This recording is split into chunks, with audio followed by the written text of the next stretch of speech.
Hello, we're here with Chef Dion Green. Hi, Chef. How are you? I'm good. How you doing today? I'm well, thank you.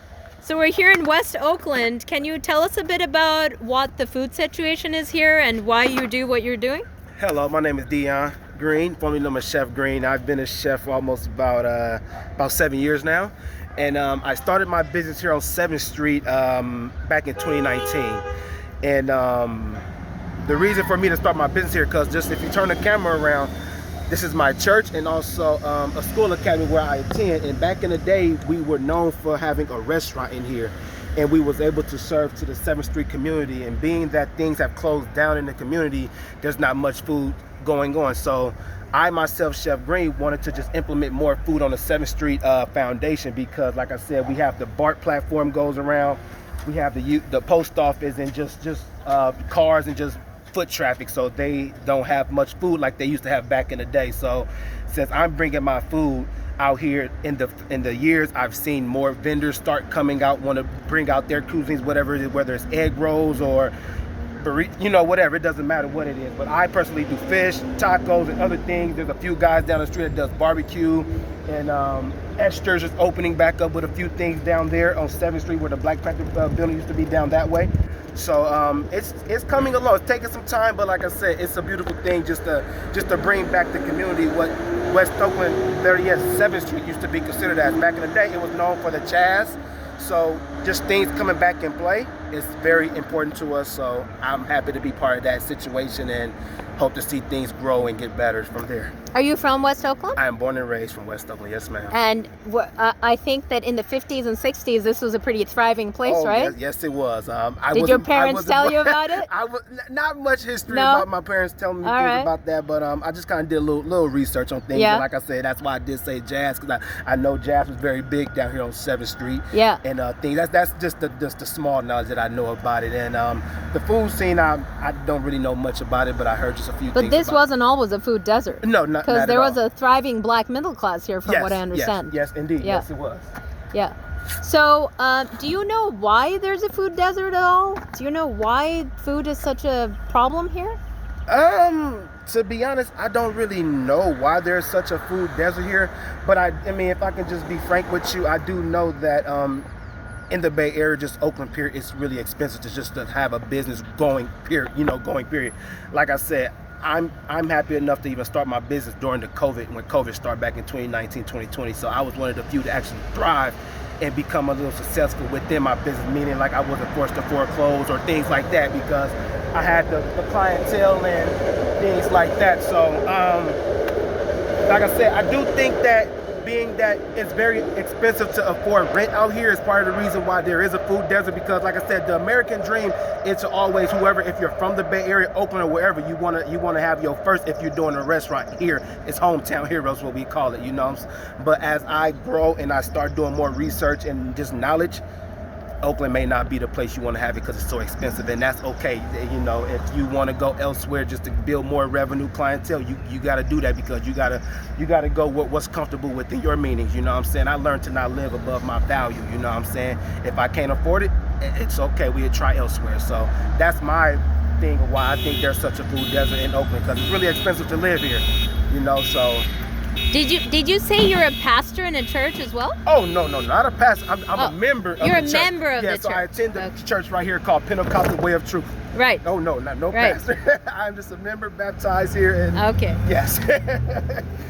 And so what kind of food do you serve up? Unfortunately, I'm not able to film you right now. But So I do quesadilla tacos. I do fish strips and garlic fries. So I kind of have a rotating menu as I'm out here. I do some desserts, some peach cobblers, and just things of that nature. A couple of agua fresca drinks for the crowd and things like that. So. And where did you learn how to cook?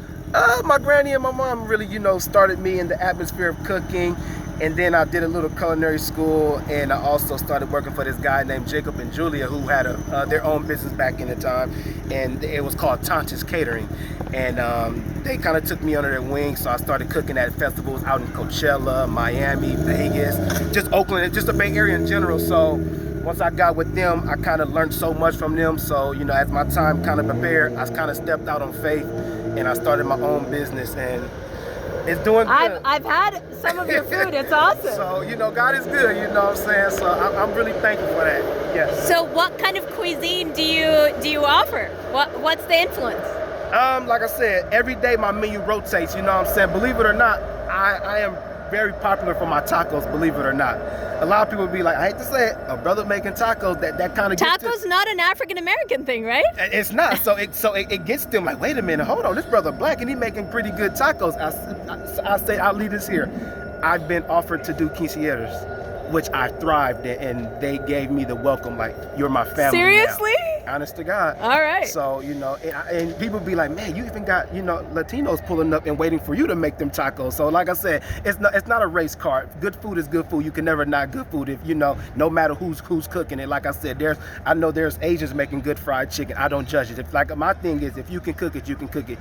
And this is not a racial slur. This is not cultural stealing, what they would call it, which I've been called before. I'm culture stealing, and it's okay. You know, you just kill it with kindness and you keep thriving. You know what I'm saying? And look at me now, 6 years later. I'm still one of the best top tier taco makers in the Bay Area, according to my supporters. You are?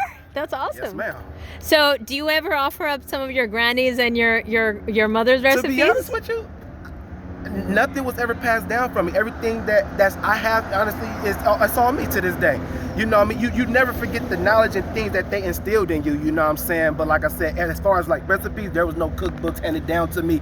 Everything that I have is all Dion, Chef Greenway. You know, I've given the public my own personal season that I use to season my meats and things like that. So, you know, I'm giving what I love to do now. You know, at first I wanted to keep certain things to myself, but I'm just like, it does me no good if the rest of the people don't know what it's like. So last week I sold my Chef Green, I call it the yeast seasonings, and people came, oh man. Yeah? Chef Green, this seasoning you season your tacos, your fish with? Oh, absolutely, here you go.